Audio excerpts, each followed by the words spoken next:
Dzień dobry kochani, dzisiaj chcę Wam opowiedzieć troszeczkę o glinkach kosmetycznych. To jest tak naprawdę nasze takie dobro ziemi, nasz surowiec naturalny, o którym w ostatnim czasie troszeczkę mam wrażenie zapomnieliśmy. Ja pamiętam, że jeszcze na studiach bardzo dużo o glinkach mówiliśmy i te maski z glinek były bardzo popularne. Później przez pewien czas mam wrażenie, że troszeczkę odeszło w zapomnienie, że tak powiem. No wiadomo, nowości w kosmetologii się pojawiają co chwilę, natomiast obecnie widzę znowu trend na glinki, dlatego nie mogłam nie nagrać takiego filmu, więc dzisiaj opiszę Wam tak naprawdę, czym te glinki się różnią, ponieważ mamy wiele rodzajów. Chcę Was przekonać też do tego, że glinki są naprawdę dla każdego typu cery. No i chcę Wam powiedzieć o ich takich podstawowych funkcjach, skąd się w ogóle biorą, no i co z tych glinek możemy zrobić, no bo jak się okazuje, nie tylko do masek ich używamy. Także zachęcam do oglądania, zaczynamy. Glinki to jest nic innego jak nasz surowiec naturalny, który jest wydobywany z naszej Matki Ziemi. Jest wydobywany z ziemi nawet na 70 metrów w głąb. Jeżeli chodzi o miejsce, gdzie się je wydobywa, no to jeżeli chodzi o Europę, to na przykład jest Francja, ale też wiele innych miejsc. Nawet w Polsce mamy miejsca, gdzie na przykład glinkę zieloną wydobujemy. Jest to surowiec naturalny, który jest niezwykle bogaty w różne mikro i makroelementy. Jest on hipoalergiczny, czyli nie alergizuje. Jest też wolny od zanieczyszczeń, więc naprawdę samo dobro naturalne nas tutaj czeka. Jeżeli chodzi o różne mikro i makroelementy, no to one są bogate przede wszystkim w żelazo, magnez, mangan, sód, fosforany. Tak naprawdę jest całe mnóstwo tych wszystkich mikro i makroelementów. Każda glinka też ma nieco inne właściwości. Ogólne wspólne właściwości są takie same, ale na przykład glinka czerwona ma więcej jakiegoś pierwiastka, w związku z czym ma na przykład pewne właściwości mocniejsze niż na przykład taka glinka, dajmy na to fioletowa. Także tych glinek mamy sporo. Jeżeli chodzi o glinki, to nawet mamy specjalną taką dziedzinę, która zajmuje się właśnie zabiegami leczniczymi czy pielęgnacyjnymi i nazywa się to argiloterapia. Jest to właśnie taka dziedzina zajmująca się zabiegami przy użyciu glinek. W ogóle glinki są stosowane nie tylko w kosmetologii, ale również w lecznictwie. Dawniej glinka na przykład biała, ta najdelikatniejsza, ten nasz kaolin, może tą nazwę kojarzycie, była też używana do leczenia różnego rodzaju ran. Także też koi, też regeneruje, więc naprawdę ma szerokie spektrum tutaj zastosowania. No i właśnie jeżeli chodzi o takie podstawowe funkcje glinek, no to nie sposób wymienić tej funkcji właśnie regeneracyjnej, zabliźniającej, kojącej, ale dodatkowo absorpcja, czyli tutaj absorbuje nadmiar na przykład sebum, więc generalnie glinki bardzo często kojarzą się właśnie ze skórą tłustą, ze skórą przetłuszczającą się, bo rzeczywiście tak jest, że potrafią te sebum do siebie przyciągnąć i skóra się tak nie przetłuszcza. Ściąga dodatkowo pory, działa również oczyszczająco przede wszystkim na pory, odżywczo przez wszystkie te swoje mikro i makroelementy, jak i nawilżająco. Ale ponadto działa też troszeczkę jak taki magnez i różne toksyny z tej skóry wyciąga, także właśnie ta funkcja oczyszczająca tutaj ma znaczenie. Ponadto też ma takie właściwości antyseptyczne i są glinki, które są typowo polecane właśnie przy cerze na przykład problematycznej, trądzikowej, ponieważ one zapobiegają nagromadzeniu się właśnie bakterii. Także zastosowań ma naprawdę cała masa. Dodatkowo normalizują nasze pH skóry. Ja w jednym z moich filmów wspominałam o tym, jak ważne jest utrzymanie prawidłowego, takiego neutralnego pH dla naszej skóry. Dlaczego? Tego dowiecie się właśnie z mojego filmu, w którym opowiadam i tłumaczę, dlaczego tak jest. I właśnie glinki tutaj pomagają, aby nasze pH było w takim naszym stabilnym stanie, żeby nie było ani za niskie, ani za wysokie. No i ponadto trzeba wspomnieć to, co też wspominałam na początku, że one są hipoalergiczne, one nie alergizują, nadają się do każdego typu cery, natomiast część z nich może być nieco bardziej mocniejsza właśnie ze względu na te swoje takie na przykład działanie ściągające czy antyseptyczne, więc te są bardziej polecane dla takich skór bardziej tłustych czy grubych, czy problematycznych, trądzikowych. Za chwilkę Wam opiszę zresztą działanie tych wszystkich glinek, ale chciałam jeszcze wspomnieć o tym, W jakiej formie te glinki możemy znaleźć? Ponieważ one najczęściej są w formie takiej sproszkowanej. Ja tutaj mam jedną z glinek. To jest akurat glinka Gasol, wydobywana w Maroku, czyli w jednym tylko miejscu na świecie tak naprawdę. I to jest taki proszek, tak jak pewnie widzicie. I ten proszek się miesza z wodą. Miesza się z wodą, bądź można ewentualnie z jakimś jogurtem naturalnym, jeżeli chcemy jeszcze jakieś dodatkowe tutaj korzyści uzyskać, ale najczęściej jest to woda, ewentualnie jakiś hydrolat. Co do proporcji, bywa to różnie. Ważne, żeby wyszła taka papka, którą możemy nałożyć na skórę, więc nie może być ona zbyt rzadka, no ale z drugiej strony też nie może być zbyt gęsta, no bo musimy ją łatwo rozprowadzić. I ona będzie sobie zastygała, troszeczkę zasychała, ale my nie możemy do tego dopuścić, więc powinniśmy spsikiwać jakimś atomizerem z wodą, czy jakimś hydrolatem, czy ewentualnie palcami zwilżać po prostu tą maskę, żeby nam nie zastygła, no bo jeżeli nam zastygnie tak mocno, to też ściągnie nam tą skórę w taki niepożądany sposób, więc efekt może być odwrotny do zamierzonego, może nas po prostu wysuszyć, a też nie o to chodzi. Dlatego przez czas działania tej maski, bo też jeżeli chodzi o takie maseczki, no to je trzeba trzymać na twarzy gdzieś około 15-20 minut, taki jest czas trzymania maski, więc przez ten czas należałoby ją lekko zwilżać, aby ona nam po prostu nie zastygła. No i później zmywa się ją ciepłą wodą po tym czasie. Natomiast możemy też już znaleźć gotowe maski w postaci takich pas i nie musimy bawić się wtedy w rozdrabnianie, że tak powiem. I kilka firm już ma takie gotowe maski, które po prostu bezpośrednio na skórę możemy nałożyć.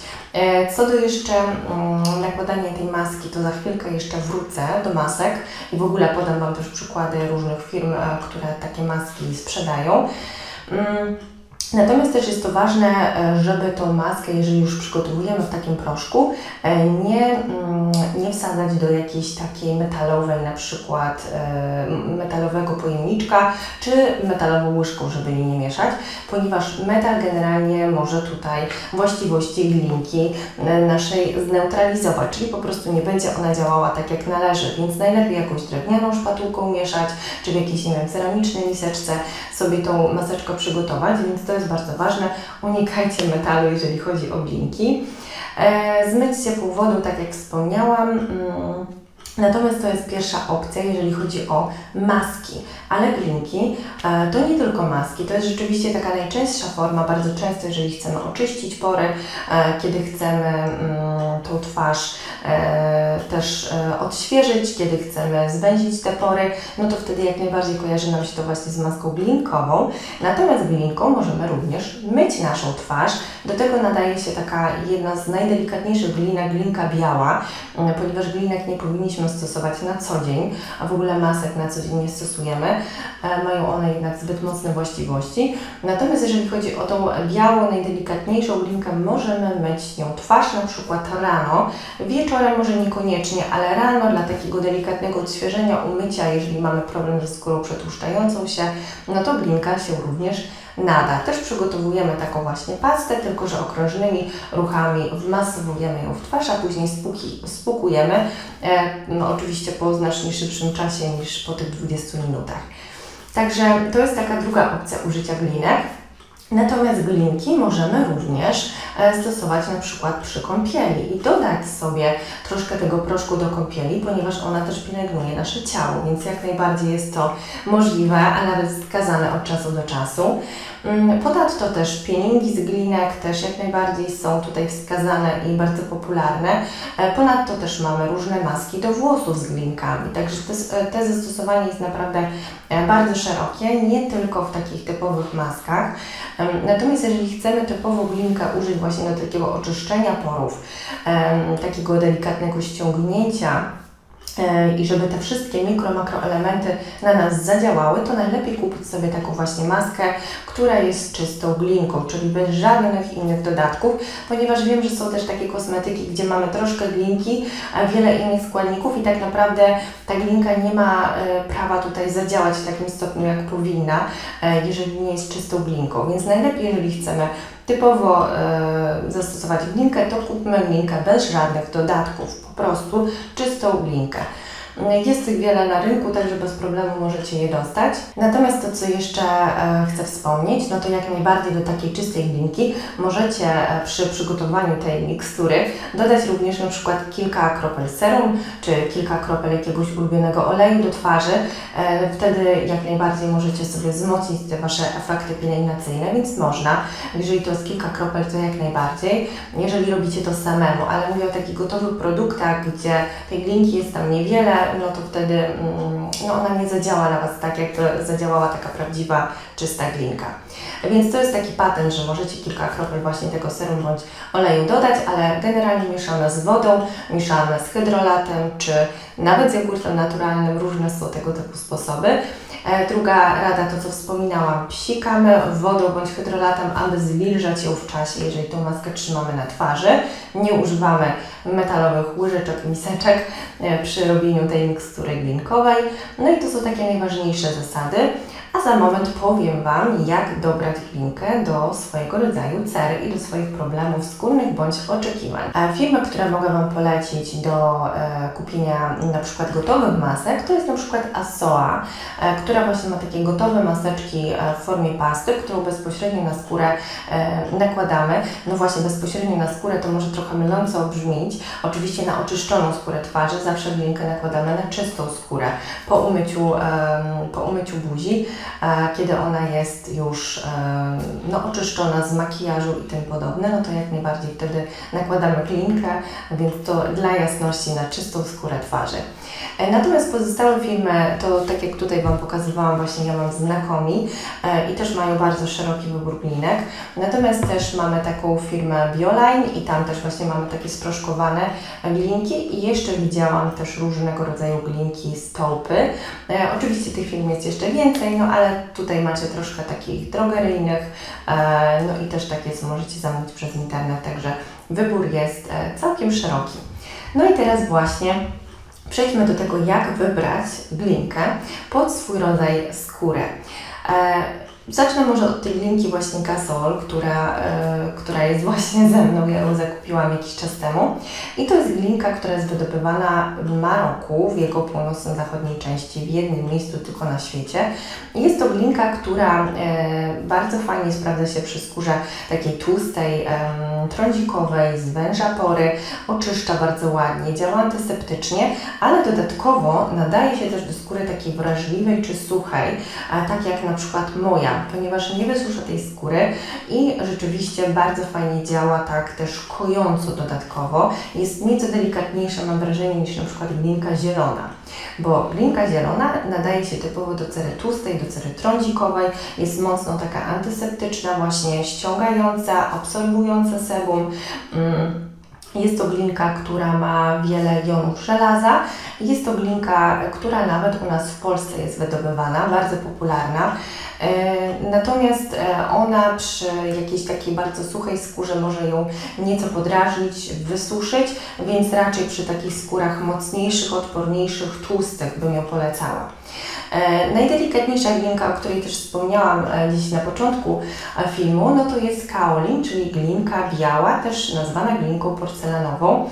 Jest to glinka najdelikatniejsza, ponieważ nadaje się właśnie do mycia twarzy, nadaje się na różnego rodzaju nawet rany i jest taka kojąca, łagodząca, trochę nawilżająca, też oczywiście oczyszcza, tak jak pozostałe glinki, natomiast jest bardzo delikatna na skór takich wrażliwych, alergicznych, jak najbardziej się nadaje.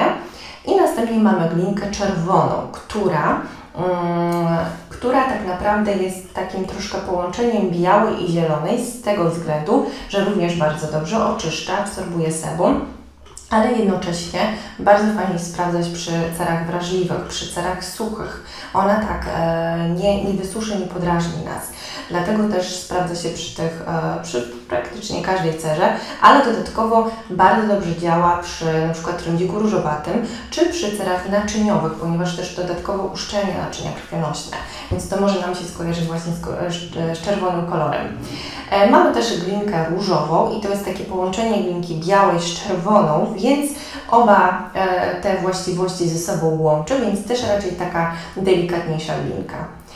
Mamy również glinkę czarną i to jest już taka bardzo mocna glinka z Morza Martwego wydobywana. Jest to glinka, która bardzo mocno ściąga, absorbuje sebum, która działa też tak antyseptycznie. Przy problemach trądzikowych, takich jakichś zapalnych na twarzy bardzo dobrze się sprawdza. Mamy również glinkę fioletową, która tak oczyszcza, która wygładza, która odświeża skórę, więc też jest dosyć uniwersalna, ale zaleca się często przy cerach również tłustych. Mamy również glinkę niebieską, również dla cer tłustych, czy takich właśnie problematycznych, z tego względu, że działa właśnie mocno przeciwzapalnie, ale też odżywia tą skórę, delikatnie wygładza. No i mamy też glinkę żółtą, ona często jest skojarzona z takim może troszeczkę delikatnym rozjaśnieniem, wyrównaniem kolorytu, więc potrafi ten koloryt ładnie ujednolicić, oczywiście w delikatny sposób, no i też odżywia tą skórę i delikatnie oczyszcza. Także jak widzicie, glinek mamy całkiem sporo, różnią się one kolorami, to w zależności jakie tam składniki mamy, jakie mikro-makroelementy tam mamy, jak jest więcej na przykład żelaza, no to mają inny kolor, jak więcej innego składnika, to mają troszkę inny kolor, natomiast ogólne właściwości są bardzo podobne, ale każdy z nich czymś się tam różni. Także mam nadzieję, że będzie Wam teraz troszeczkę łatwiej wybrać glinkę pod siebie. Kochani, dajcie mi znać, czy używacie glinek, czy znacie maski, czy może używacie glinek właśnie do kąpieli, czy może na włosy, różnego są rodzaju zastosowania, także dajcie mi znać koniecznie, czy używacie i jakich. Jeżeli chodzi o kolor, jeżeli chodzi o markę, może macie coś do polecenia, to chętnie posłucham, chętnie poczytam. No i co? Zapraszam do subskrypcji, do łapek w górę, jeżeli ten materiał Wam się podobał. Zobaczcie też moje pozostałe materiały, w których opowiadam o różnych składnikach aktywnych, o pielęgnacji, naturalnej pielęgnacji i wielu innych. Także trzymajcie się, buziaki i do zobaczenia w kolejnym filmie. Pa!